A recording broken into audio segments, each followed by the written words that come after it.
Bonsoir à tous, bienvenue sur le plateau Equinox Soir, votre décryptage quotidien de l'actualité de lundi à vendredi entre 19h et 21h. Après 3 ans, 3 mois et 3 jours, le Conseil supérieur de la magistrature s'est enfin tenu en milieu de journée au Palais de l'Unité à Yaoundé. Une absence qui n'est pas la première, car depuis avril 2012, le Conseil supérieur de la magistrature ne s'est réuni de façon expéditive que 2 fois, le 18 décembre 2014 et le 7 juin 2017. Un état de choses qui a contribué à gripper l'ensemble de la machine judiciaire. De nombreux dossiers concernant le fonctionnement de l'institution judiciaire se sont accumulés sur la table du chef de l'État, aggravant l'immobilisme, singulièrement pour ce qui est des mouvements des personnels judiciaires. Intégration dans la magistrature, affectation et nomination des magistrats du siège dans les fonctions judiciaires, mutation des magistrats du siège au parquet et vice-versa. Cette session du Conseil supérieur de la magistrature a également permis d'établir des tableaux d'avancement des magistrats du siège et servira à coup sûr d'organe disciplinaire pour ces derniers. Madame, Messieurs, tout à l'heure à 20h, c'est la grande édition d'information présentée par Cédric Noufelet. Et tout de suite après, le débrief du journal et tout de suite, le fait du jour.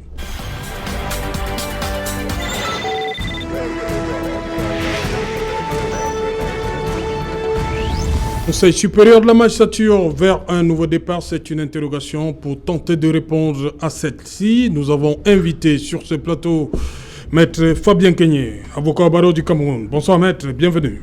Bonsoir Serge Alain, merci une fois de plus pour cette invitation. Bonsoir chers co-panélistes et distingués confrères.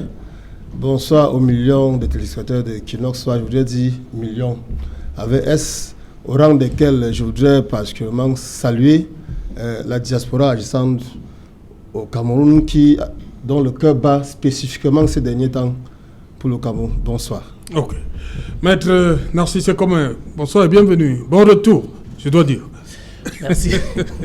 Merci Serge Alain, bonsoir. C'est vrai, je marque mon retour, les occupations professionnelles m'ayant un tout petit peu éloigné de cette maison qui est également la mienne. Je dis bonsoir à tous mes copanélistes qui sont mes confrères. Je passe également bonsoir aux millions de téléspectateurs d'Equinox Télévision disséminés à travers le monde. Voilà. Maître Martin Piton, bonsoir, bienvenue. Bonsoir Serge Alain, bonsoir à mes éminents confrères, copanélistes. Bonsoir à nos centaines de millions de téléspectateurs d'Equinox Télévision. Et bonsoir tout particulier à mon cher petit frère, néanmoins, je ne sais pas si je peux l'appeler le ministre, le secrétaire permanent du Conseil supérieur de la magistrature, j'ai nommé M. Miko. Voilà. Maître Tigre, bonsoir. Bonsoir Serge Alain, bonsoir mes copanélistes, bonsoir aux téléspectateurs toujours aussi nombreux. Merci de m'accueillir, c'est un plaisir d'échanger ce soir avec des confrères. Voilà. Je commence par vous, Maître Fabien Kenyé. Jusqu'à cette heure-ci, pourquoi la fumée blanche ne sort toujours pas d'étudier? Naturellement, Serge Alain, vous savez, je ne voudrais pas dire qu'il s'agit, que c'est en raison des silences. Parce qu'il y a la tension dans l'air. Hein. J'ai discuté avant de commencer ce programme avec un avocat qui me disait que dans les cours au tribunal aujourd'hui, c'était presque désert. Je voudrais dire que c'est peut-être dans le prolongement des silences présidentiels parce que nous avons été habitués tout au moins à voir... Mais est-ce que c'est le président qui met souvent ces éléments-là dehors, le compte rendu? Étant entendu que c'est lui qui signe les décrets, oui. Serge Alain. Oui. Donc tout dépend de lui. Peut-être qu'il ne l'a pas encore fait ou qu'il l'a déjà fait, que ce n'est pas encore rendu public. Donc nous en sommes encore à attendre la fumée blanche comme vous le dites. Je ne sais pas si vous devez poursuivre en disant par rapport au thème. Que faut-il attendre? Oui, on en parle tout à l'heure. Maître Narcisse, c'est comment justement aujourd'hui? C'était la grande effervescence dans les... Vous avez travaillé aujourd'hui? Oui, j'avoue que j'ai travaillé aujourd'hui. Oui. Je ne parle pas du cabinet, hein. Je dis au niveau des palais. Oui. Oui, j'y étais aux environs de midi. C'était la même effervescence qu'avant? Peut-être pas la même effervescence, mais l'audience qui appelait ma présence au palais s'est bel et bien tenue. Et les causes ont été, pour certaines, ont été plaidées et pour d'autres renvoyées aux dates habituelles qui sont celles du tribunal. Je peux dire que si jusqu'à cette heure-ci, voilà, on n'a pas encore une fumée blanche, entre guillemets, comme vous l'avez indiqué, c'est sans doute parce qu'il y a une pléthore de dossiers sur lesquels le conseil est appelé à se prononcer, surtout que ça fait environ 3 années que des choses ne se sont pas faites. Donc on peut imaginer qu'il y a beaucoup de travail de ce côté-là. Et l'omerta qui entoure la tenue des travaux, cette fois-ci, est à saluer aussi parce qu'on n'a pas les fuites habituelles. Je pense que le chef de l'État a dû prendre le bâton pour sermonner ses collaborateurs afin que pas de fuite, que tout reste secret jusqu'à ce que les décrets soient signés au terme des travaux. Voilà. Maître Guem, vous également, c'est quoi? C'est les 3 années, il y a beaucoup à faire, il y avait beaucoup à faire pour les membres aujourd'hui?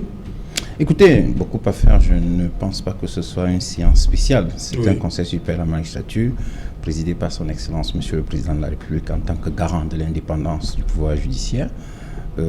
Il est normal que le conseil soit convoqué par lui au moment qui lui convient, parce qu'après tout, c'est lui qui est le bénéficiaire du suffrage universel. Et à ce titre, il lui appartient, il a l'impérium de convoquer le conseil, dit la loi. C'est lui qui le convoque, il a choisi de le convoquer au moment M. C'est une bonne chose que le conseil soit convoqué. Nous attendons tous ce qu'il en sortira tout à l'heure. Je pense qu'au journal de 20h, nous aurons des informations utiles. Au journal de l'un de vos confrères, nous aurons des informations utiles et à ce moment-là, on pourra dire exactement ce qui s'est passé. Ce que je sais et que j'ai entendu tout à l'heure, c'est que à cette occasion, il n'y a eu que l'examen des avancements des magistrats et nominations. Il n'y a pas eu de procédure disciplinaire. Parce que puis ça peut se comprendre eu égard à la mise en place des structures en charge de la procédure disciplinaire. On peut donc comprendre qu'il n'y a pas eu de procédure disciplinaire à l'occasion de ce conseil. Voilà. Maître Bitton, vous comprenez pourquoi jusqu'à cette heure-ci, rien ne sort comme ça d'étudié? Bon, enfin, vous avez... Vous qui avez été déjà à ce conseil-là. Je crois que votre thème en dit long. Vous avez dit nouveau départ, point d'interrogation. Je crois qu'il y a une nouvelle cheville ouvrière, parce que le secrétaire permanent, c'est la cheville ouvrière du Conseil supérieur de la magistrature. Et c'est un jeune, relativement. Et je crois que c'est la bonne personne à la bonne place, comme disent right man. The right place. Bon, mais je dis que ce n'est pas la première fois que le Conseil est attendu longtemps, parce que vous parlez parfois de 3 ans, parfois 2 ans. Mais à mon époque, je me souviens, j'avais été nommé à Douala en 92 et le Conseil suivant s'était tenu en 98. 6 ans. 6 ans. Bon, c'est vrai que ça avait traîné ce jour-là à cause de moi, puisque j'avais pris... Dis-moi, comment on gère donc les avancements? 75 minutes au président. Oui. Bien qu'il m'ait arrêté par 2 fois, je lui ai fait comprendre que je jouais ma carrière politique, ma carrière professionnelle, et que ma tête pouvait sauter. Donc il fallait que je me défende. Bon.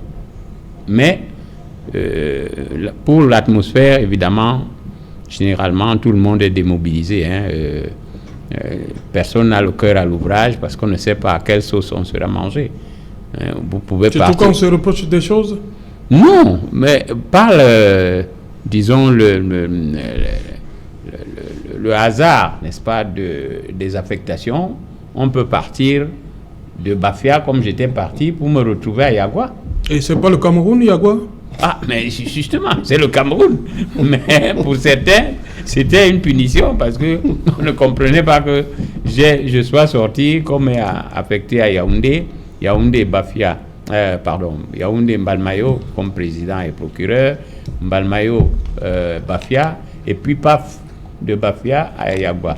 Bon, moi je connais la raison, de toute manière. Les Camerounais de Yagua ont besoin de vous aussi, hein? Mais c'était mon meilleur poste. Voilà, donc alors que on croyait m'avoir C'était mon meilleur poste, en tout.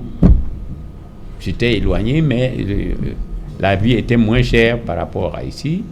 On avait l'essence à 25 francs à la pompe au Nigeria, parce que nous, on se ravitaillait là-bas, et 50 francs à Maroua, alors que dans tout le Cameroun, c'était 150 francs le litre.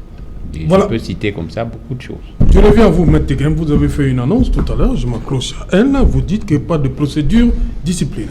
C'est quoi? Ça veut dire que depuis 3 ans, il n'y a rien à se reprocher, c'est bon? Tout va bien de ce côté? Écoutez... Ou le le garde des Sceaux n'a pas déclenché une procédure judiciaire, ou même le président de la République, parce que ce sont les deux qui peuvent déclencher. Qu'est-ce qui se passe? Oh, rien du tout. C'est simplement que les membres sont nouveaux. Et donc les magistrats sont bons depuis 3 ans, il n'y a pas de... Non. Il n'y a rien à se reprocher? Non. Les membres du Conseil supérieur de la magistrature sont nouveaux. Et certains devaient prêter serment aujourd'hui. C'est à compter de leur prestation de serment qu'ils peuvent exercer. Donc les dossiers disciplinaires, pour être instruits, il faut que les membres soient désignés. C'est-à-dire que les membres qui conduisent la procédure disciplinaire pour les magistrats du siège doivent être désignés. Or, à ce jour, il n'y avait pas encore de membres pour pouvoir conduire la procédure disciplinaire contre les magistrats. Je pense que c'est pour cela et pour cette simple raison-là qu'il n'y a pas eu de procédure disciplinaire. Qu'est-ce qu'on fait? Le président va convoquer une autre session du CSM? Écoutez, c'est une évidence, il y aura une prochaine session, tout le monde le sait. Et peut-être à cette occasion, les membres qui ont prêté serment aujourd'hui seront opérationnels pour pouvoir instruire les dossiers disciplinaires s'il y en a. Parce que... S'il y en a, maître? Mais s'il y en a, mais les magistrats peuvent aussi s'être comportés de manière exemplaire. Vous ne pensez pas? Ouais, c'est ça, dans la République. Ça peut arriver qu'il n'y ait pas de dossier disciplinaire. Moi, je ne suis pas dans les secrets des dieux, mais je sais... Non, maître Teguem, de vous à moi, vous pensez sincèrement qu'il peut ne pas avoir depuis 3 ans? Écoutez, même s'il y en a à cette occasion, on ne pouvait pas les instruire. Parce que les membres... Il faut peut-être que j'explique un peu la procédure disciplinaire. Oui, maître, allez-y. La procédure disciplinaire commence par une dénonciation au garde des Sceaux, le ministre de la Justice garde des Sceaux. Justement. Quand vous lui écrivez, il mène une enquête. Ensuite, il envoie le dossier à votre supérieur hiérarchique qui vous fait parvenir une demande d'explication. Vous répondez et il prend le dossier. Quand il s'agit des magistrats du siège, parce que les magistrats du parquet, c'est autre chose, il transmet à son Excellence, Monsieur le Président de la République, qui lui désigne 3 membres du Conseil de la magistrature comme étant en charge de la procédure disciplinaire. Or, à ce jour, ces membres-là vous convoquent, étudient le dossier. Ils peuvent même demander au ministère de la Justice, via le secrétaire du Conseil, de lui transmettre le dossier du magistrat en cause. Oui. Et à cette occasion, ils étudient et font un rapport qui destine au Conseil supérieur de la magistrature parce que vous devez être convoqué pour répondre des faits qui vous sont reprochés. Donc, voilà un peu la procédure disciplinaire. Vous voyez qu'il faut désigner 3 membres pour conduire la procédure disciplinaire. Or, à ce jour, il n'y avait pas de membres. Il y a les membres magistrats. Les membres magistrats sont au nombre de 3, ou maxi 4. Donc, eux seuls, ils ne peuvent pas conduire la procédure disciplinaire puisque les membres du Conseil de la magistrature prêtent serment et le serment de magistrat. Les magistrats ayant déjà prêté serment, eux, ils peuvent conduire la procédure disciplinaire, mais ils ne peuvent pas à cette occasion-là tout seuls conduire une procédure qui les concerne. Sinon, il y a des risques avec ce qu'on appelle l'esprit de corps. Oui. Voilà ce que je voulais faire observer. Maintenant, si c'est comme sur cet aspect. Oui, s'agissant de l'aspect disciplinaire. Comment dit maître, absent ce jour-là, oui, absent aujourd'hui à cette session? Oui, sur le plan procédural tel qu'il l'a expliqué, ça pourrait se comprendre. Oui. Mais cela n'exclut pas le fait qu'il y ait des dossiers en instance, parce que nous qui pratiquons la justice au quotidien, on ne peut pas s'empêcher de dire qu'il y a des magistrats qui s'illustrent de façon singulière par leur mauvaise manière de servir, et que forcément il y a des justiciables qui ont porté plainte auprès des institutions, notamment le ministère de la Justice. Oui. Fort malheureusement, c'est un conseil qui a été un tout petit peu requinqué. Beaucoup de membres sont nouveaux et il était question également pour le président de désigner ceux qui seront en charge des dossiers des magistrats dont les procédures ont été déférées au conseil, parce que ce ne sont pas toutes les plaintes qui donnent droit à l'ouverture d'une enquête. Il y en a qui sont également classées sans suite. Donc cela peut s'expliquer. Mais on regrette malheureusement cet immobilisme-là, un de trop, parce qu'il faut dire que la justice, depuis 3, 4 ou 5 ans, marche mal au Cameroun, et on aurait quand même souhaité que celle des brebis galeuses, qui aujourd'hui gangrène ce corps qui est un corps élitiste, soit néanmoins sanctionnée, afin que les autres puissent bien se tenir. Le prochain conseil, si on s'en tient au calendrier présidentiel, mon confrère vous disait qu'à son époque, il faut préciser de à 92 l'attention à 98, des auditeurs qu'il a été magistrat avant de devenir avant de devenir avocat. Il s'est passé 6 ans. Moi, je n'ai jamais vu des conseils se tenir annuellement. Donc, je pense qu'une procédure disciplinaire, ce n'est pas pour demain, si on suit le calendrier présidentiel. Et c'est fort dommageable pour la justice. Maître Fabien Kenyé, je crois que nous sommes là dans la spéculation parce que, comme nous avons convenu tout à l'heure, la fumée blanche n'est pas encore apparue. Je l'ai dit, demeurant dans la même spéculation, je pourrais plutôt autrement comprendre le fait qu'il y ait une absence de procédure disciplinaire. Je voudrais expliquer cela. Comme vous l'avez dit, que ça fait pratiquement 3 ans que le Conseil supérieur de la magistrature n'a pas eu lieu. Vous savez que beaucoup d'eau ont coulé sous le pont. Nous avons eu beaucoup de procédures judiciaires qui ont ébranlé carrément toute la République et dont les magistrats sont carrément montrés en sécurocrates. Je voudrais évoquer peut-être le cas du contentieux constitutionnel à la faveur des dernières élections présidentielles de 2018. Je voudrais évoquer les cas des manifestations interdites, vu les procès relatifs aux manifestations de l'opposition. Je voudrais aussi évoquer le cas des arrestations des journalistes, des arrestations et incarcérations des journalistes. Vous aurez noté que dans toutes ces procédures, les magistrats auraient brillé par pas des faveurs ou pas des faveurs à l'endroit du régime établi. Donc, par spéculation, moi je peux comprendre qu'on n'ait pas décidé de les sanctionner et qu'en récompense, on a mis plutôt un frein, plutôt que de s'attaquer ou de délivrer ses copains. Parce que voyez-vous, la justice, bien que la Constitution consacre son indépendance, dans les faits, elle n'est pas libre. Puisque le Conseil supérieur de la magistrature est présidé par le chef de l'exécutif, alors que le système judiciaire est à sa tête le président de la Cour suprême. Voyez-vous. Vous savez qu'au sortir même de ce Conseil supérieur de la magistrature, on procédait par décret du chef de l'État. Donc les carrières des magistrats ne sont pas gérées par le système judiciaire qui se dit libre. Et vous savez quel rôle majeur jouent les magistrats ou tout au moins la justice camerounaise, quelle faveur elle accorde au pouvoir exécutif en termes de sécurité. Donc je comprends que la procédure a été suspendue, mais j'ai dit que je demeure dans la spéculation parce que jusqu'à présent nous en sommes encore au courant de rien sauf dans le secret de mon cher confrère Maître Tega. Non, j'ai bien dit et je le répète, le ministre d'État, ministre de la Justice, garde des Sceaux, vice-président du Conseil, à la sortie du Conseil, a fait une déclaration.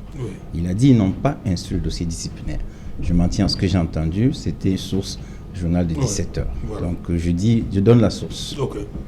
Voilà, Maître Bitton, justement, pour rentrer un peu dans notre sujet, aujourd'hui, là, on repart, il y a tellement de mots qui gangrènent ce secteur-là. Aujourd'hui, vous espérez que ce soit un nouveau départ pour la machine?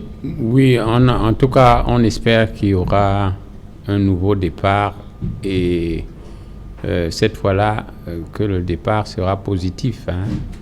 Parce que, comme mes copanélistes l'ont souligné, la justice a été gangrénée par la corruption, par beaucoup de scandales. Et je crois que si on n'a pas examiné les dossiers disciplinaires pour les raisons qu'a si bien expliqué Maître Tegem tout à l'heure, c'est parce que presque, je peux dire, les 3/4 des membres sont nouveaux. Et ils n'ont pas prêté serment. Et ils n'avaient pas prêté serment. Mais ce n'est pas faute de de cas, n'est-ce pas? Voilà. Mais je dis que n'oubliez pas qu'on peut aussi convoquer des conseils extraordinaires, le Conseil supérieur de la magistrature, n'est-ce pas? Dernièrement, d'ailleurs, on a rendu public une décision du chef de l'État révoquant un magistrat hors conseil. Donc, la semaine dernière, justement. Voilà. Donc, mais je crois que dans les jours à venir, on verra plus clair sur le plan de la discipline les magistrats, parce qu'il y a effectivement des cas à déplorer. Voilà. Voilà. Maintenant, si c'est quand même vous dites qu'on part sur une mauvaise note là, et comme a dit Maître Bitton, on peut convoquer une session extraordinaire. Oui, c'est Parce qu'en 3 ans, il y a quand même, vous-même vous l'avez reconnu, qu'il y a beaucoup de plaintes. Et des usagers et de vous-même, hein, vous les avocats. Oui, bon, pas des avocats, nous sommes des mandataires. Oui. Donc nous portons la voix de nos clients, c'est surtout les plaintes des clients. Oui. Les affaires que nous portons à la justice ne sont pas des affaires personnelles, donc nous n'avons rien contre eux. Relativement au nouveau souffle qui pourrait être donné à la justice, le Conseil supérieur de la magistrature, il n'a rien d'exceptionnel. Il a été rendu spécial, entre guillemets, parce qu'il ne se tient pas dans la périodicité qu'on aurait espéré. Parce que si nous faisons la compulsion de tous les tests qui régissent la magistrature, en principe, il devrait se tenir annuellement, puisque vous avez des auditeurs de justice il faut les intégrer, il y a plein d'autres aspects. Aujourd'hui, on est un tout petit peu dans un système en fait, c'est un conseil pour des affectations. Donc, la justice... Est-ce que c'est mauvais? Parce qu'il y a beaucoup de postes vacants, il y a des personnes qui sont décédées et tout ça. Oui, c'est quand même quelque chose déjà, non? Oui, je reconnais. Je reconnais que le conseil se tienne afin qu'il y ait des mouvements. Oui. C'est déjà positif, parce qu'il faut dire aussi que beaucoup ont créé, comme je l'ai dit autrefois, des espèces de chefferies à leur poste d'affectation, qui sont devenus en réalité des espèces de comptoirs. Et parce qu'ils savaient que la sanction ne pourrait pas tomber dans les mois, les années à venir, puisque le conseil ne se tient pas, et ils s'en donnent à cœur joie. Donc aujourd'hui, c'est une bonne chose que le conseil se tienne. Il y a, je crois, 3 promotions de magistrats qui attendent au quartier. Les justice sortis de l'ENAM, il serait bien qu'ils soient intégrés. Il y a des magistrats brillants, travailleurs, qui aspirent au grade supérieur. Il faudrait que cela soit fait. Il y en a qui aspirent à des postes de responsabilité, selon le talent et la verve qu'ils ont mis dans l'exercice de leur métier, même si parfois les affectations n'obéissent pas à la logique que les praticiens auraient souhaité. Il faut redéployer un tout petit peu les cartes et que les choses bougent dans le sens d'un bon rendu de la justice. Voilà. Il y en a des décédés, on a oublié. Il y a des décédés, pas des moindres. Par exemple, au niveau du conseil de la Chambre des comptes, n'est-ce pas? On n'a toujours pas nommé un titulaire à la Chambre des comptes. Je crois la même chose à la Chambre administrative. Bon, donc, il y a beaucoup de postes à pourvoir. Je crois que c'est... Mais on reconnaît quand même que depuis, vous avez dit que c'est le président qui, il gère le calendrier. Mais il y a des avancements qui sont gelés depuis plus de 3 ans. Comment on gère ça? C'est lui qui convoque. Oui. C'est la loi qui lui donne le pouvoir. La loi lui donne le pouvoir de convoquer tous les 3 ans? C'est lui qui convoque. La loi lui donne le pouvoir de convoquer, ça veut dire que c'est lui qui apprécie. Et je l'ai déjà dit, il faut toujours faire très attention lorsqu'on dit qu'un président de la République est élu au suffrage universel direct. Le suffrage universel que vous voyez vous donne tous les pouvoirs. Quand c'est ça, maître. Il ne faut tous les pouvoirs. Même de vie et de mort. Dès qu'on vous dit qu'un président est élu au suffrage universel direct. Faites attention, ça veut dire qu'il est l'élu de la nation entière. Ça lui confère des pouvoirs extraordinaires. Et en vertu de ces pouvoirs, il prend les décisions. Mais pas ce que je voulais, il a des pouvoirs extraordinaires. Oui, il faut le dire. Parce que lorsqu'un président est élu, quand vous n'êtes pas élu au suffrage direct, vous êtes au suffrage indirect, c'est un peu différent. On l'a vu en France entre la 4e République et la 5e. Dès qu'on dit qu'un président est élu au suffrage universel, il a des pouvoirs très spéciaux. Donc, il a le pouvoir de convoquer le conseil, c'est son impérium, il choisit le jour, il convoque. Serge Alain, je voudrais quand même faire une observation parce que j'ai évoqué la procédure disciplinaire. La procédure disciplinaire que je viens d'évoquer concerne exclusivement les magistrats du CH. Ceux du parquet, il y a une autre procédure. Il y a une commission permanente qui est présidée par M. le Premier Président de la Cour suprême du Cameroun, avec pour vice-président le procureur général et un certain nombre de magistrats désignés par le garde des Sceaux. Donc, en ce qui concerne les magistrats du parquet, il y a des procédures disciplinaires qui sont instruites, même hors la connaissance, parce qu'on dit bien que les procédures disciplinaires sont secrètes. Donc, parfois, il y a des décisions qui concernent les magistrats du parquet qui sont prises. Quand on dit magistrats du parquet, c'est ceux du parquet et ceux en service au ministère de la Justice. Donc, ça ne concerne pas le Conseil supérieur de la magistrature. Cette observation étant faite, je vais quand même dire un mot sur ce qu'a dit mon confrère tout à l'heure en disant que le Conseil... Non. Maître Kenyé, Fabien.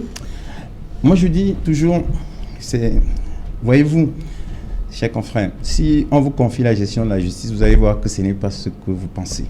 Excusez-moi de vous le dire, vous avez le droit de vous exprimer. Mais lorsque vous dites que c'est le président de la Cour suprême qui doit présider le Conseil suprême de la magistrature, je vous rappelle que l'article 37 de la Constitution dit bien que la justice est rendue au nom du peuple. Réussir le concours de la magistrature ne confère aucune légitimité. Lorsque vous réussissez le concours de la magistrature, aucun peuple ne vous a élu. Vous avez un mérite, vous avez réussi un concours. Mais le peuple ne vous a pas élu. Vous ne devez pas donc vous asseoir et rendre les décisions de justice au nom de ce peuple. Et imaginez un conseil supérieur de la magistrature qui aura à gérer les services judiciaires ainsi que les carrières des magistrats. Imaginez aussi que ce conseil, par sa composition, son mode de désignation soit soumis aux magistrats. Ce sont les patrons de ces syndicats des magistrats, parce qu'il faut dire que ce seront des syndicats qui disposeront dans l'État d'un pouvoir considérable, mais dont la légitimité sera nulle, puisque d'origine exclusivement corporatiste.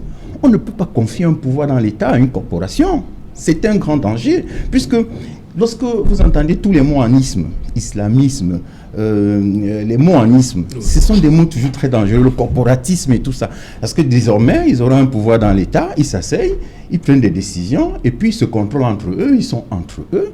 C'est pourquoi nous pensons que le système camerounais est bon, c'est-à-dire le savant d'aujourd'hui entre les membres désignés par le détenteur du suffrage universel, au nom du peuple, le président de la République, les membres désignés par l'Assemblée, c'est-à-dire les représentants de la nation, et comme il s'agit des magistrats à la Cour suprême, puisqu'il s'agit d'eux, on les associe au processus de prise de décision les concernant. Maintenant, il y a un membre qui peut être désigné par le président de la République, qui n'est ni magistrat, mais qui peut être désigné à la qualité de ses services. C'est le cas de M. Ekonona Albert, qui fait partie du Conseil. Donc moi, je pense qu'il faut faire très attention lorsqu'on parle de la justice, il faut faire très attention lorsqu'on s'exprime au sujet d'un pouvoir qui rend les décisions au nom du peuple sans être désigné par ce peuple. Il faut absolument un système d'équilibre institutionnel. Nous pensons que le système camerounais est celui qui tient le mieux par rapport à ce qui est l'objectif recherché. Maître... non, vous permettez d'abord...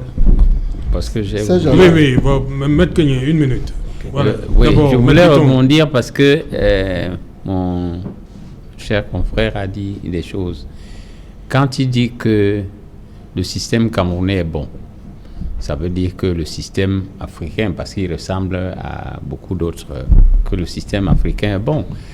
Mais je crois que des chefs d'État se réclament meilleurs élèves de la France.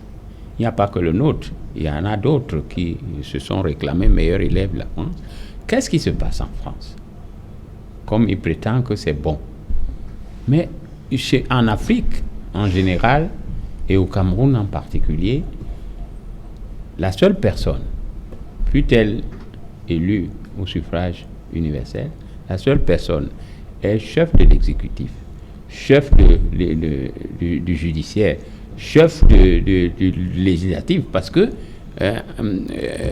vous voyez ce qui se passe pour la commission des lois. Il n'y a pratiquement pas de proposition de loi dans nos pays. Et ça, tous ces projets de loi. Et voilà. Alors, l'exécutif. Et quand on passe au judiciaire, c'est le président qui nomme au poste, qui sort les décisions sur les promotions des magistrats. Non. En France, il y a parfois deux organes qui s'occupent du conseil de la magistrature. Et ça n'a... Justement, on ne dit pas que ce soit forcément le président de la Cour suprême. Mais il faut que ce conseil soit présidé par les pairs des magistrats, c'est-à-dire les hauts magistrats qui sont à un niveau, qui n'attendent plus la promotion. Non, c'est pas un danger, au contraire. Au contraire. Ils n'ont pas été élus au suffrage universel. Oui, qu'est-ce que ça veut dire? Non, là, je crois que le concours de l'ENAM. Maître Tegem est politicien. Et je crois que je lui ai dit l'autre jour que moi, je pense que les magistrats, les avocats, les hommes en tenue ne devraient pas faire la politique. Sinon, devraient garder la robe de côté et faire la politique.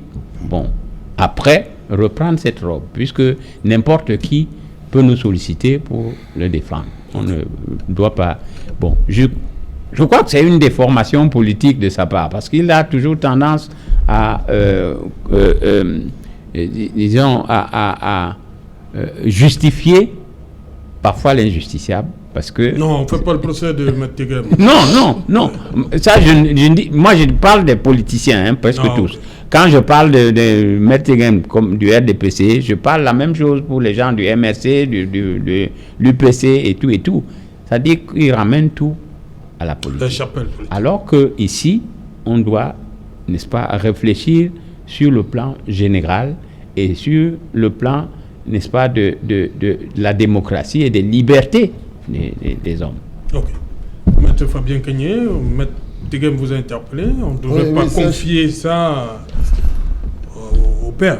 Serge Alain, je vous ai dit d'emblée que vous avez bien fait de nous appeler ici, de nous convier ici à ce plateau sous l'étiquette d'avocat. Oui, non. J'ai mis poser toutes les avocats. En dehors de cette étiquette. Mais les téléspectateurs vous connaissent, ils savent quand vous prenez la parole. Il me semble qu'en dehors de cette étiquette, vous n'avez ajouté rien d'autre. Ouais, rien d'autre. Et le thème de ce soir, c'est Conseil supérieur de la magistrature vers un nouveau départ. Je ne voudrais pas entrer dans les polémiques inutiles qui vont servir à rien à nos nombreux téléspectateurs. Serge Alain, en dehors de l'intégration des nouveaux magistrats, dont je suis fier qu'ils puissent avoir un poste de travail fixe, enfin, après peut-être 3 ans de souffrance, tout ce qui va se passer, c'est juste un jeu de chaises musicales. Quelle est la perception, après ce Conseil supérieur de la magistrature, que la population aura de la justice camerounaise, voyez-vous? Il est incontestable que nous avons, dans notre contexte, et c'est ça notre malheur, un homme qui est chef de l'exécutif, chef du judiciaire et chef du législatif. Comme l'a dit notre grand frère, il ne me semble pas que l'Assemblée nationale du Cameroun ait jamais inspiré quelque loi que ce soit dans cette République. Au sortir du Conseil supérieur de la magistrature, ou bien avant, il vous a indiqué que c'est le chef de l'exécutif qui le convoque. On le convoque pourquoi? Pour procéder à la nomination, à la promotion, aux affectations des magistrats, c'est-à-dire des magistrats du siège, ceux qui sont chargés de rendre justice, à qui échoue la responsabilité de les rémunérer. C'est son même pouvoir exécutif, voyez-vous. Donc cela dit, aucun Camerounais ne saurait prétendre qu'il y a la moindre séparation entre le pouvoir exécutif et le pouvoir judiciaire, malgré le fait que la Constitution consacre l'indépendance de la justice. Il s'agit d'une indépendance en trompe-l'œil.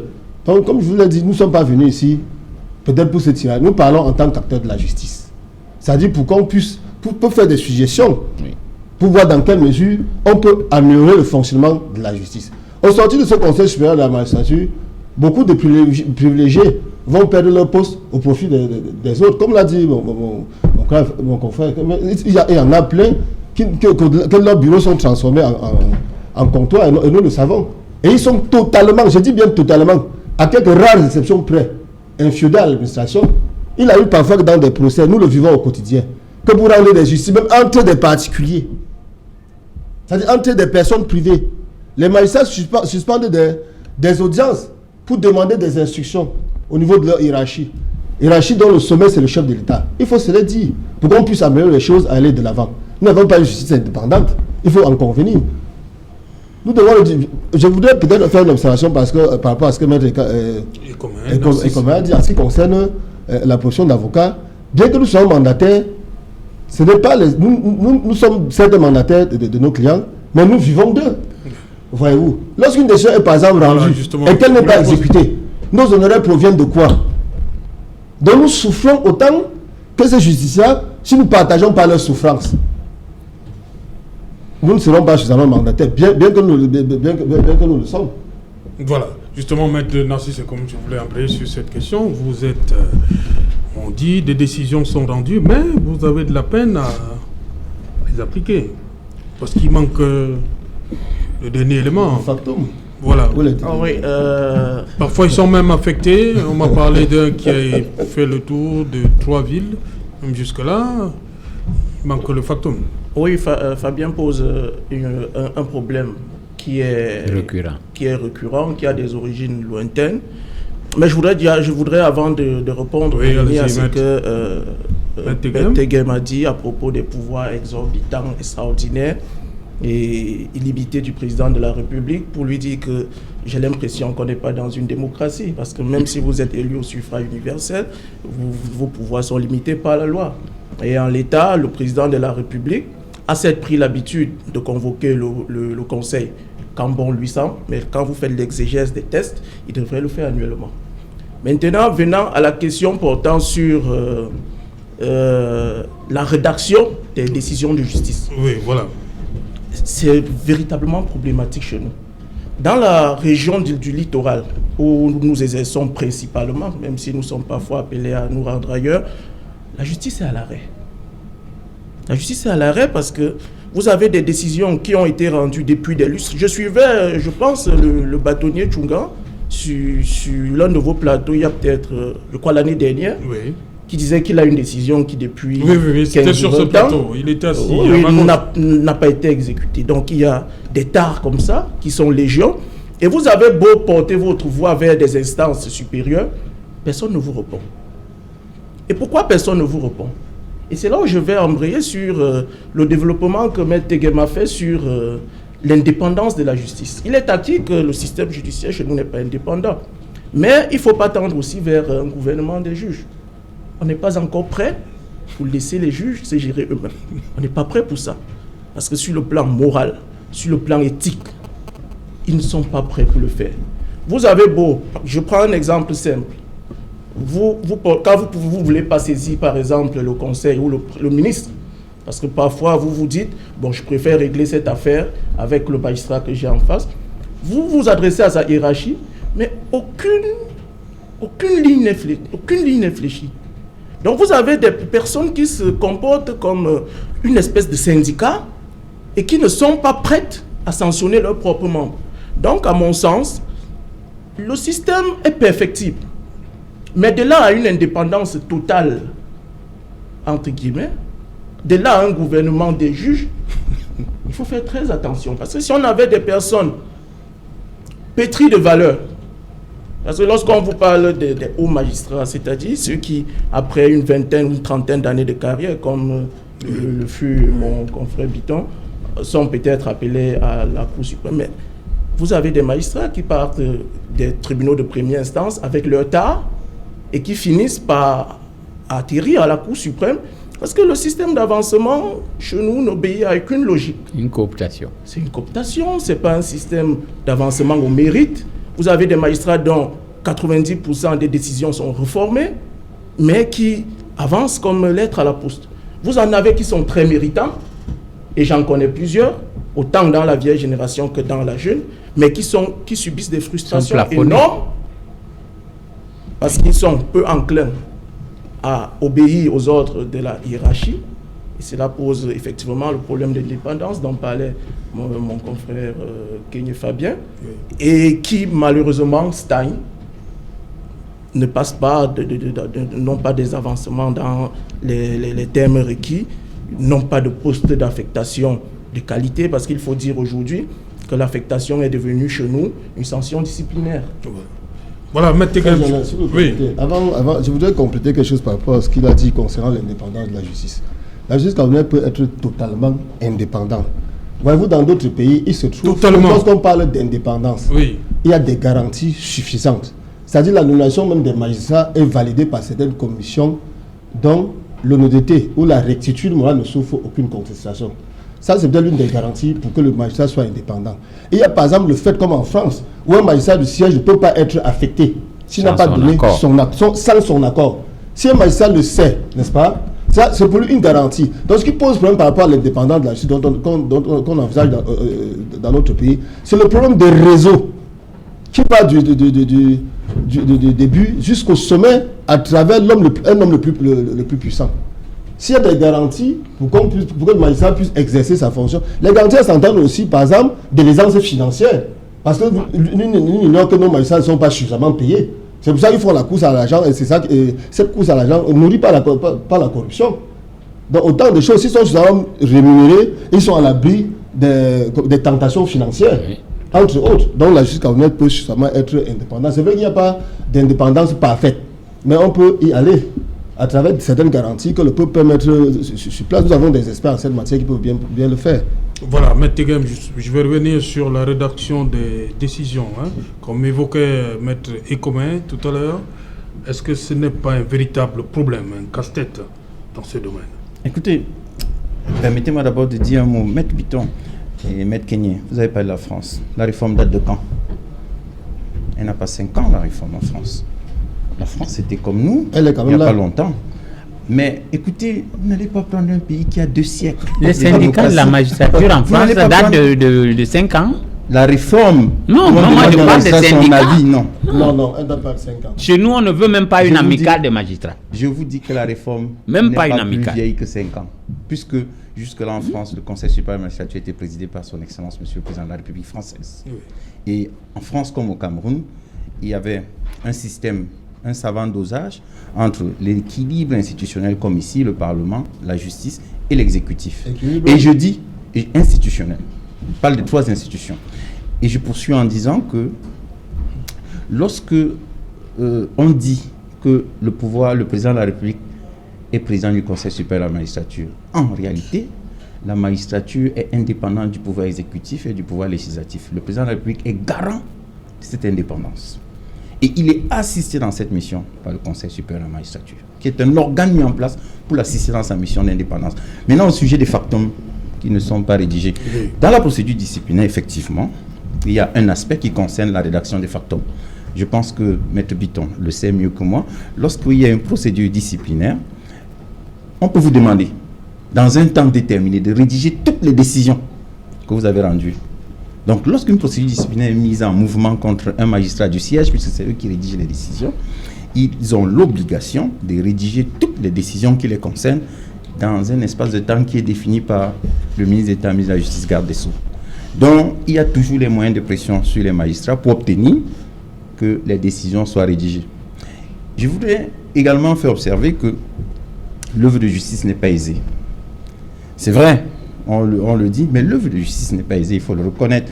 Parfois, un magistrat a son dossier et il ne peut rendre décision que sur la base de ce dossier. Il n'a pas le droit de rendre une décision sur la base des connaissances personnelles qu'il a. Un magistrat répond à la loi à sa conscience. Un magistrat du siège. Donc, dans son dossier, comme disait un magistrat, il y a la vérité vraie, il y a la vérité judiciaire. Serge Alain, vous me donnez 500 000, je vous donne pas un reçu. Alors que la loi dit qu'au-dessus de 500, il faut un reçu. Vous saisissez le juge, la vérité vraie, vous me donnez 500 000. Moi, je dis, je ne connais pas. Le juge ne peut rien faire. Vérité judiciaire, que de vous débouter. C'est la vérité judiciaire qui résulte de son dossier.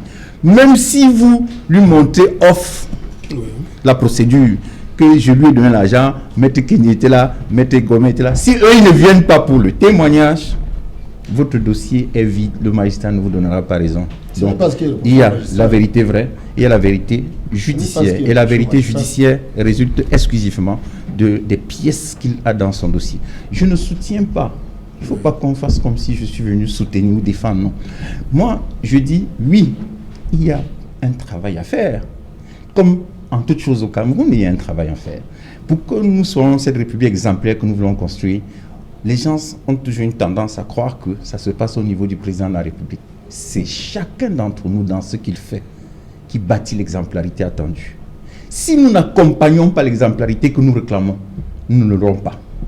Nous ne l'aurons pas. Quand je vais prêter mon serment d'avocat, sur instruction de mon maître de stage, j'ai rencontré le bâtonnier Yondo.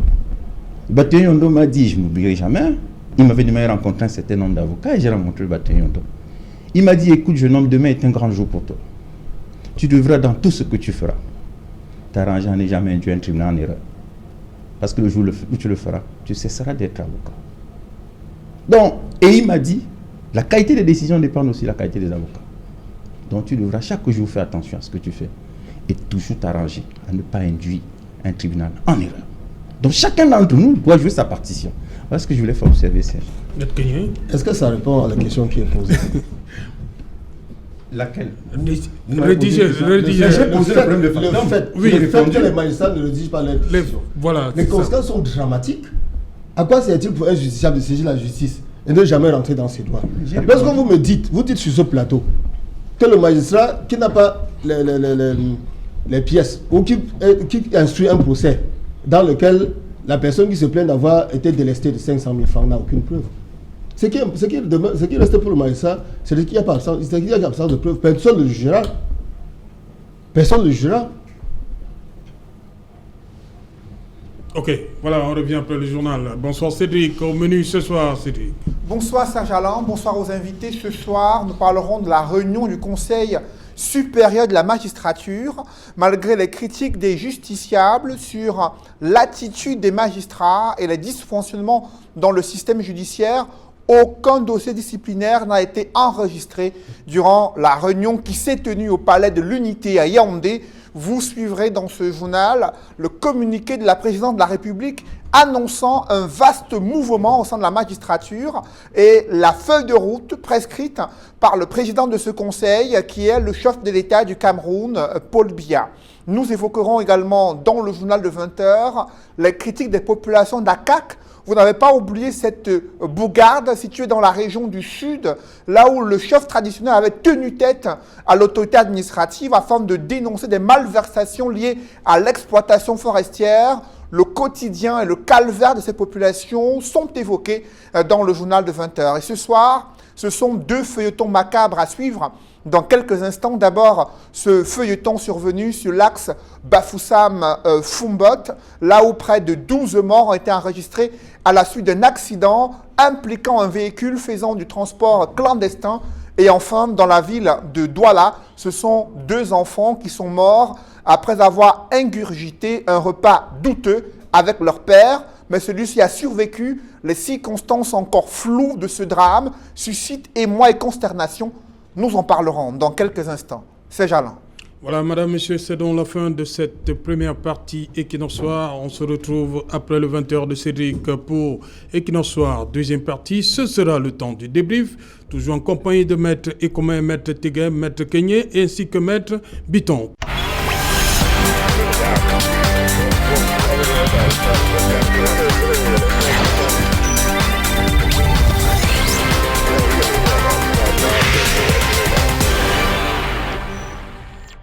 Retour sur le plateau Equinox Soir, madame, monsieur, toujours en compagnie de nos invités, Maître Narcisse Ekomé, Maître Georges Teguem, Maître Martin Biton et Maître Fabien Kenyé. Maître Fabien Kenyé, voilà, en début d'émission, on ne se plaignait pas, mais on disait que la fumée blanche, là, on sent que ça bouge, là.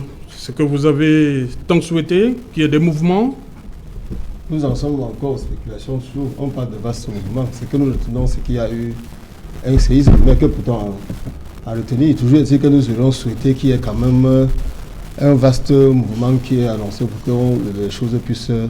Mais le fait simple, Maître Kenyé, le fait quand même que les pions, que ça bouge là, c'est déjà quelque chose, non? Vous vous plaignez tantôt de ce que des gens avaient installé des comptoirs. Lorsque le système est pourri, oui, quoi qu'on fasse, s'il n'y a pas peut-être les états généraux de la justice ou une fondation totale sur le système judiciaire, on aura toujours presque les mêmes résultats. Je veux dire que nous pouvions nous réjouir que quand même certaines personnes quittent le ressort de la cour d'appel du littoral. Tous ne sont pas pourris.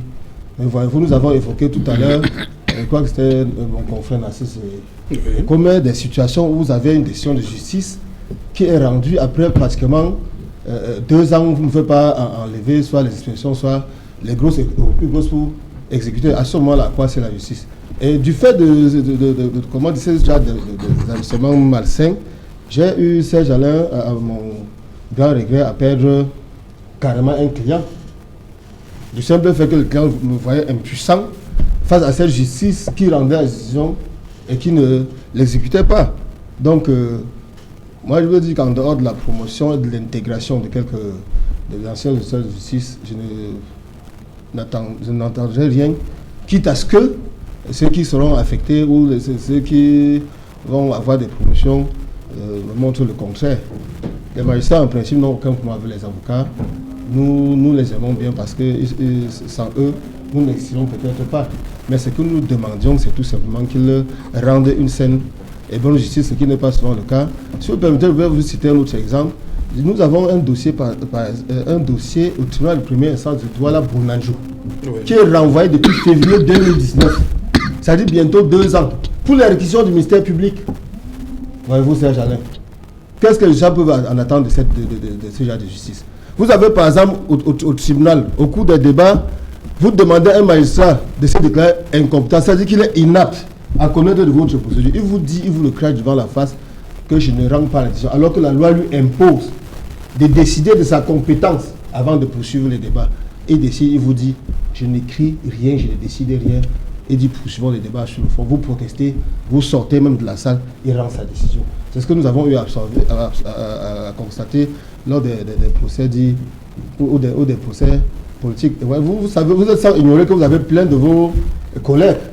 Donc, tout à pour illustrer ce que je voudrais dire, qui est en prison depuis pratiquement plus d'1 an et qui est poursuivi pour les faits de diffamation dont le maximum de la peine est de 6 mois.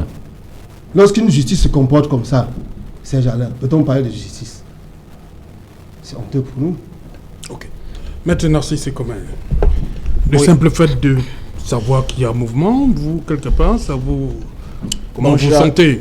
J'avoue que le fait de savoir que certaines têtes ne seront plus là, pas parce que nous avons un problème personnel, mais parce qu'elles constituent un blocage dans le fonctionnement de la justice, vont certainement être affectées ailleurs. Je pense que c'est un plus, et autant pour les justiciables dont nous représentons les intérêts que pour nous-mêmes les avocats qui n'auront plus à maille à partir avec les magistrats de cet ordre-là. Je voudrais dire qu'il ne faut pas tirer sur la magistrature en entier. Oui. Il y a de très bons magistrats. Que ce soit dans les hauts magistrats, comme on dit, ceux qui commencent à totaliser 20 ou 30 ans de carrière ou qui occupent des postes un peu plus prestigieux, que ce soit dans la jeune génération, vous avez des magistrats de qualité. Mais le problème, c'est le système. Institutionnellement, il faut revoir les fondations. Vous avez un conseil, oui, je suis d'accord avec Maître Kenyé qui vous a dit oui, excepté l'intégration et quelques mutations qui vont au moins nous départir de ceux qui ont gangréné la justice, de par leurs mauvaises habitudes. Sur le fond, rien ne va évoluer. Puisque vous avez des personnes qui étaient peut-être dans des grandes villes, si je prends Douala et Yaoundé, qui avaient été affectées ailleurs et qui traînaient des casseroles, qui vont revenir, et ce sera bis repetita. Il faut une refondation totale de la justice. Parce que les principaux problèmes qui minent la justice aujourd'hui, vous avez la corruption, vous avez la compétence.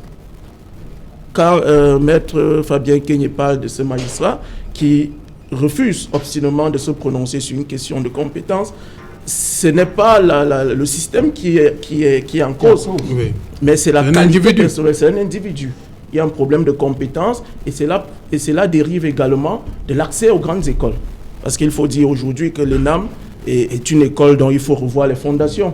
Donc vous n'êtes pas péremptoire comme Joshua Nabangui aussi qui dit qu'il faut fermer l'ENAM? Je connais des magistrats qui eux-mêmes sont d'accord qu'il faut fermer l'ENAM. Ah, des magistrats sont d'accord? Mais moi, je ne vais pas aller dans ce sens. Je pense qu'il faut commencer par dissocier l'école de magistrature de l'école d'administration. Oui, oui. Parce que vous avez des personnes... La section, vous voulez parler des sections? Oui, il faut les dissocier. Aujourd'hui, ils se comportent comme des petits copains. Vous avez des préfets qui appellent des magistrats pour embastiller des citoyens parce qu'ils se sont retrouvés promotionnés dans une école. Or, il devrait y avoir une séparation nette entre ces fonctions administratives et les fonctions judiciaires. Donc, il faut reformer l'ENAM. Bon, d'autres sont plus péremptoires, moi je ne le suis pas. Maintenant, il y a également la question de la rémunération des magistrats. Les magistrats sont très mal lotis. Vous en avez qui sont affectés à Douala. J'ai ceux de ma génération qui gagnent à peine 300 000. Or, qui sont astreints à de nombreuses obligations. Oui. Le vêtu, une certaine façon de se comporter. Donc vous comprenez quelque part pourquoi il cède devant la tentation? Non, je ne l'explique pas. Oui. Mais ça peut se comprendre. Oui. Je ne l'explique pas. Parce que nous autres, nous ne sommes pas mieux lotis qu'eux. Mais nous résistons quand même. Seulement, il faut, au-delà de la rémunération, un pouvoir réel de sanction. La difficulté aujourd'hui, c'est que le système est innervé par tellement de réseaux que vous avez des magistrats qui semblent être au-dessus même de leur hiérarchie. Et ça pose un réel problème. Au-delà des mutations qu'on a aujourd'hui, je pense que dans les années à venir, il faut réfléchir à la refondation du système judiciaire en entier, que ce soit du côté de la magistrature, que ce soit même du côté de l'avocature. Okay. Parce que chez nous aussi, il y a des problèmes. Il y a des problèmes. Voilà. Moi, je crois que ce jour-là, je vais inviter les magistrats pour parler des avocats. Ah, ils ne viendront pas. Ils sont astreints à certaines obligations. Et comme ils ont peur de la hiérarchie, ils sont pas libres. On va peut-être prendre des magistrats retraités. Hein. Ils vont parler des avocats. Oui, sans doute, mais, oui. Mais pas ceux qui nous ont rejoints parce qu'ils... Voilà, Maître Bitton, justement, ce mouvement des mutations, c'est déjà quelque chose quand même. Hein. Oui, Serge Alain, que l'immobilisme tant décrié pendant 3 ans. Oui, permettez-moi de revenir sur une notion ou deux, oui. C'est-à-dire l'indépendance de la magistrature ou l'indépendance des magistrats. J'ai déjà eu à le dire sur ce plateau. Maître Tegem nous a donné un exemple, je peux dire, brillant, n'est-ce pas, du conseil qu'il a eu de Maître Yondo pour l'avocat qui devait... Voilà. Je crois qu'il y a un problème d'éthique. On n'a jamais insisté suffisamment là-dessus, en dehors de la formation de la magistrature, qui n'est déjà pas mal, parce qu'il faut dire que dans l'avocature, c'est la formation dans le tas. C'est auprès des anciens qu'on se forme, et ailleurs il y a pourtant des écoles de formation d'avocats. Mais je dis, non seulement il y a ce problème d'éthique, mais il y a ce problème, parce que quand on dit l'indépendance de la magistrature, c'est un peu comme le pouvoir, n'est-ce pas? On dit le pouvoir ne se donne pas, il s'arrache. Et les magistrats peuvent arracher leur indépendance. Comment? Vous avez dit tantôt qu'on vous interdit même des organisations syndicales, magistrats. Oui, ça veut dire que même pas une amicale. Parce qu'on a une peur bleue de ce qu'on appelle syndicat de la magistrature. Chez les magistrats. Mais je dis, c'est là où je ne suis pas d'accord avec... mon confrère qui a dit tantôt que les magistrats ne sont pas encore prêts à prendre en main le Conseil supérieur de la magistrature. Non, il y a de très hauts magistrats et des gens avec une très forte personnalité. Évidemment, ils ont été exfiltrés de la magistrature. Je peux citer le magistrat Mbaya. Vous avez suivi son problème. Je peux citer le magistrat Assira Ingouté, qui était un très bon magistrat et avec une forte personnalité. Il y a le magistrat Schlick qui, lui, je pense qu'il est encore en fonction. Donc, la liste est longue. Voilà, la liste est longue. Donc, on constate que ceux-là, n'est-ce pas, ont été plafonnés parce qu'ils ont une forte personnalité. Ils ont voulu travailler selon l'éthique ou selon la morale religieuse. Pour certains, c'est des bons croyants en Dieu. Alors, moi, je crois que j'ai déjà eu à dire que la magistrature camerounaise, comme la magistrature de beaucoup de pays africains, n'est-ce pas, est inféodée au pouvoir politique Mais il y a des magistrats qui ont pris leur courage à deux mains et qui sont devenus indépendants. C'est-à-dire qu'ils vous disent, moi je suis magistrat du siège, je ne suis tenu que par la loi et par ma conscience. Le reste, il y en a qui ont pu dire, si vous ne voulez pas que je m'occupe de ce dossier, bon, je me retire, donnez-le à quelqu'un d'autre. Mais moi, si je dois trancher, ce sera selon la loi et ma conscience. Donc, vraiment, si la magistrature est le dernier rempart dans un pays, et quand la magistrature est par terre, c'est tout le pays qui est par terre. Okay. Donc, il faudra... Comme actuellement? Oui, tout à fait. Il ne faut pas se le cacher.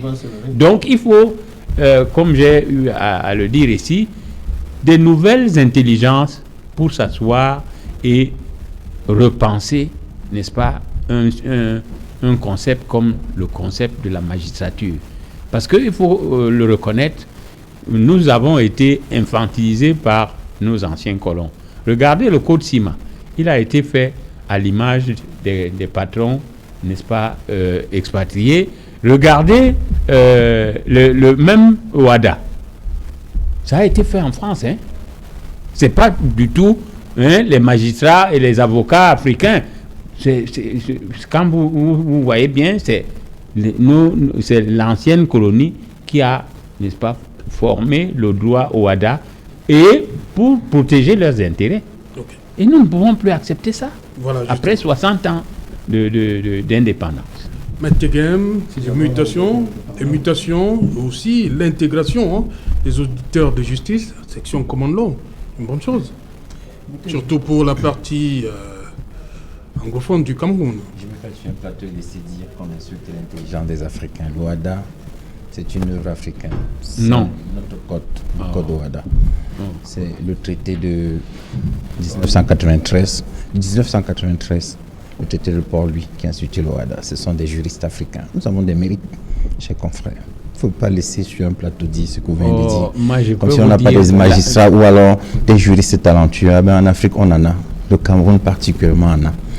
Et par ailleurs, je voudrais également faire observer que le problème de la magistrature ou le problème de la justice au Cameroun, à mon humble avis, c'est la construction de l'exemplarité. La République exemplaire est toujours en construction, nous devons simplement la construire. La construction suppose quoi? Que chacun apporte sa part à la construction ou alors sa pierre à la construction de l'édifice exemplaire. Lorsqu'on choisit d'être fonctionnaire, ça c'est mon avis, on choisit de servir partout le devoir appel. Quand on dit qu'il y a conseil à la magistrature, on ne devrait pas être stressé, puisqu'on a choisi de servir la République. Partout le devoir appel, on va servir l'État. Moi j'ai suivi un journaliste, aujourd'hui sénateur de la République, une fois répondant à un vice-président de la FECAFOOT qu'il avait attaqué. Il disait ceci: je suis docteur d'État en communication, professionnel de la communication. J'ai servi à l'Est, j'ai servi à l'Ouest, j'ai servi au Nord, j'ai servi au Sud. Et je suis fier de l'avoir fait. Je suis à Yaoundé, je marche à pied. Il est aujourd'hui sénateur de la République. Donc, quand on est un serviteur de l'État, on choisit le service de l'État. Et le président de la République l'a rappelé dans un discours. Il disait exactement ceci: la fonction publique doit être considérée soit comme un sacerdoce, soit comme une sorte de vocation. Si l'on veut gagner de l'argent, beaucoup d'argent, ce n'est pas la fonction publique qui est la meilleure voie. Lorsqu'on choisit de servir l'État, on choisit d'être au service des citoyens. On choisit d'être au service de la République. On choisit de servir la justice. Et lorsqu'on choisit de servir la justice, on ne choisit pas de s'enrichir. On choisit d'être au service d'un idéal. Rendre justice, vous le savez mieux que moi. Comme dans votre formation, excusez-moi, je le dis parce que vous êtes ancien magistrat, on vous enseigne bien que comme Dieu rend justice au ciel, vous rendez justice sur terre. Puisque vous départagez les gens sans litige. Votre devoir, c'est de pacifier la société. C'est un devoir républicain. Et c'est ce qui est attendu de chacun d'entre nous. Si nous voulons que ce pays soit la République attendue, il faut des magistrats comme Baoumar ou Sanda. Parce que vous avez cité tout à l'heure, vous n'avez pas cité ceux qui ont été promus. Il faut reconnaître que les meilleurs ont été promus. Non, mais c'était pas écrit. Monsieur Martin Rissot-Kamoulon, lorsque vous prenez les événements de la CAN de 72 et que vous lisez la jurisprudence sur la dame qui était venue le voir, il a été promu, il a été président de procureur général après la Cour suprême, il a été président de la Cour d'appel du littoral 2 fois. Donc il y a des magistrats qui ont servi. Je prends l'exemple des magistrats aujourd'hui en dehors, parce qu'il ne faut pas citer ceux qui travaillent. Mais il y a des magistrats talentueux qui servent la République, qui servent l'État de manière désintéressée. Ils sont de loin les plus nombreux. Pourquoi il y a ne pas quelques citer personnes ceux qui travaillent, maître? Non, je préfère, parce que je ne veux pas, excusez-moi, je ne veux pas venir ici, des gens, je préfère m'inspirer des modèles anciens. Oui. Si eux, ils peuvent, si vous voulez inspirer les nouveaux, vous feriez un très bon en faisant pédagogue. sorte. Ça, la République exemplaire, c'est de la pédagogie. Oui, moi, quand je passe ici, moi, quand je passe sur un plateau, rassurez-vous. Mais maintenant, la réalité. Rassurez-vous, moi, quand je passe sur un plateau, je me rassure que lorsque je parle à la jeunesse. Et je dis à la jeunesse, réussir le concours de l'ENAM est un mérite. Si vous pouvez faire le concours de la magistrature, il faut le faire. Et lorsque je parle à un jeune étudiant. Je lui dis agrégé de droit public et sciences politiques. C'est un mérite. Si quelqu'un agrégé, c'est bien. Mais simplement, lorsqu'il attaque la République, ça devient un problème. Parce qu'agrégé veut dire que vous avez fait vos humanités et vos pères vous ont reconnu. Vous êtes désormais au sommet de la gloire. Vos erreurs sont des opinions. Et lorsque vos erreurs sont des opinions, vous devez inspirer la confiance en défendant les institutions jusqu'à la dernière goutte de votre sang. Il n'est pas normal qu'un agrégé de droit public s'attaque à une institution républicaine. Parce que ce pays, ce sont nos institutions, ce sont elles qui fondent notre vivre ensemble, ce sont elles qui fondent notre République, ce sont elles qui vont nous sauver, ce sont elles qui nous protègent. Donc nous devons faire un travail institutionnel et nous devons faire un travail sur les auditeurs de justice pour qu'ils entrent dans la magistrature en sachant que je viens servir l'État, je viens servir mes concitoyens et je réponds à la loi et à ma conscience. Voilà, Maître Teguem m'a posé ma question en touche. Maître, et comment justement il y a eu intégration aujourd'hui des auditeurs de justice dans ceux de la common law? C'est un nouveau départ quand même, une nouvelle façon de penser la justice?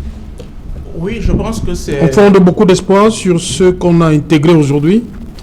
Non, la décision déjà de créer un département, je crois, common law, venait en écho aux revendications de nos frères du Nord et du Sud-Ouest. Donc, je ne vois pas une évolution notable sur la justice ou sur son rendu au quotidien. Mais simplement, je voudrais rebondir, je reviendrai sur la question, sur le propos de mon confrère Georges Teguem. Lorsqu'il il parle des affectations des fonctionnaires à travers la République. Je suis d'accord avec lui que lorsqu'on est fonctionnaire, on est appelé à servir partout où on est appelé, si je peux utiliser cette tautologie-là. Mais seulement, pourquoi les fonctionnaires rebutent de se retrouver ailleurs? Vous avez vu tout à l'heure au journal de 20h, il n'y a pas de route.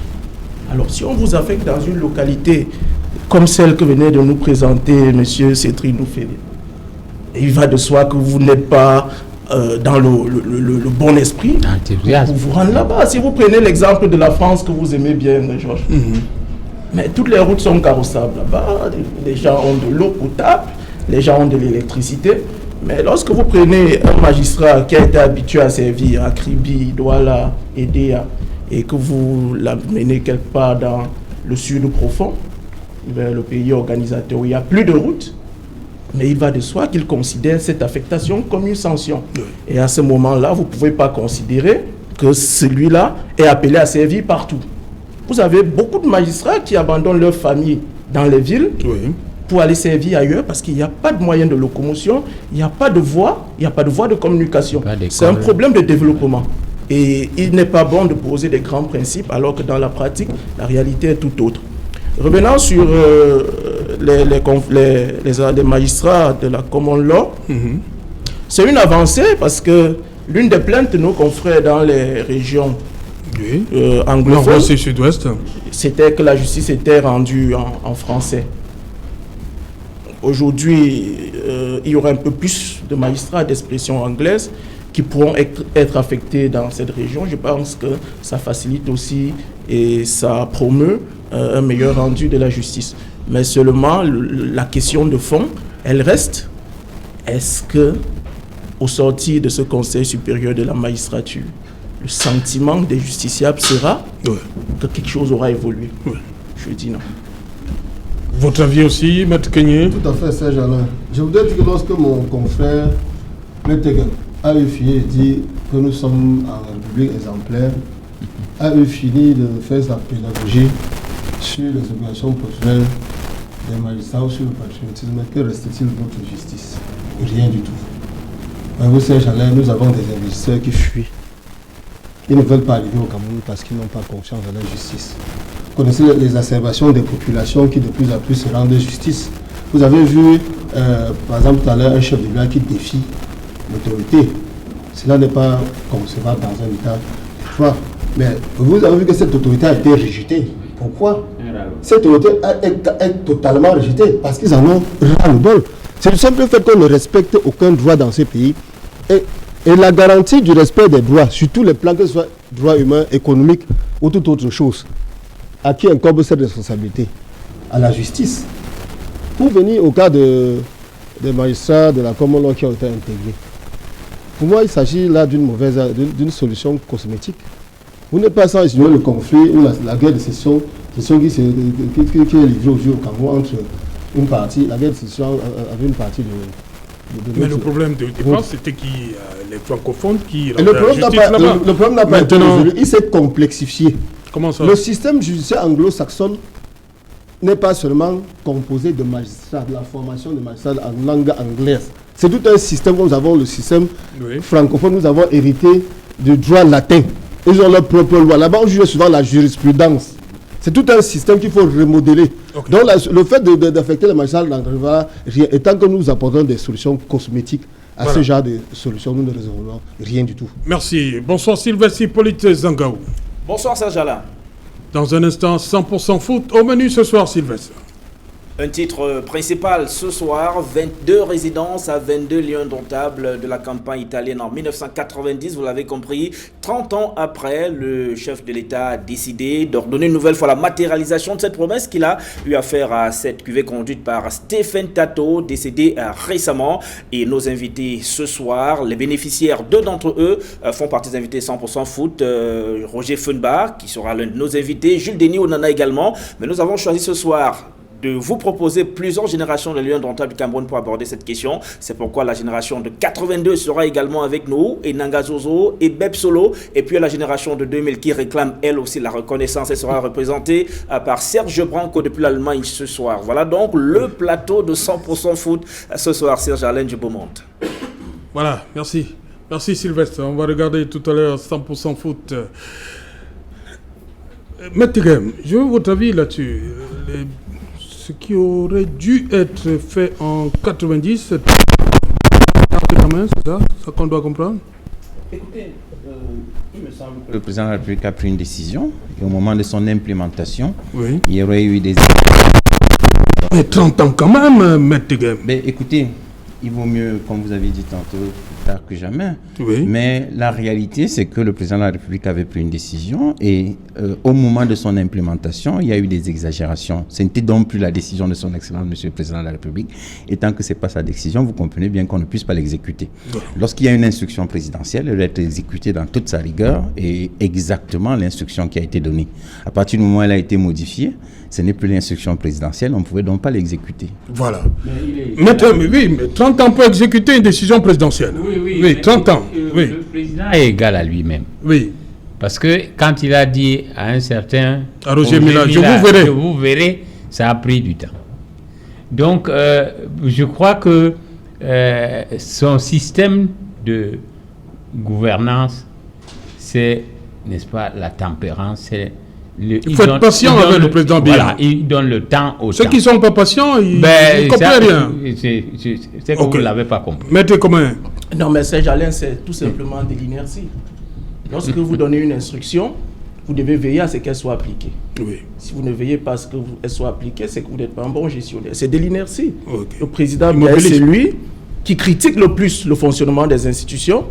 Le discours où il met en avant l'inertie dans laquelle nous sommes empêtrés, mais elle est pratiquement contradictoire à ses propres agissements. Okay. 90-2020, ça fait 30 ans. Il y en a, ils ont 3 ou 4 qui sont déjà partis. Alors, il y a les ayants droit. Qu'est-ce qu'on va faire? On va leur construire des maisons sur le... Non, il y a les ayants droit. Ah, d'accord. Rapidement, Maître Kenye, 30 secondes.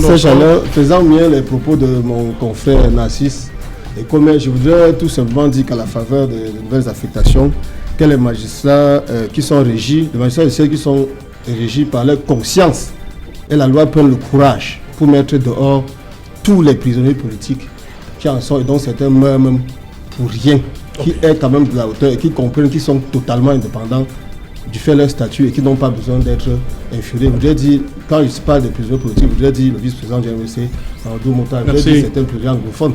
Voilà. Parce que voyez-vous, au moment où le chef d'État avait pris le décret pour libérer certaines personnes, je ne peux pas comprendre que certains soient sortis, qu'ils étaient poursuivis pour les mêmes infractions et que d'autres demeurent en prison. Merci à vous. Merci Maître Narcisse Sekomé d'être venu. Merci Maître Tegem. Merci Maître Biton. Avec tout le plaisir. Merci Maître Kenyé. Merci bien. Voilà. Bonsoir Diaspora.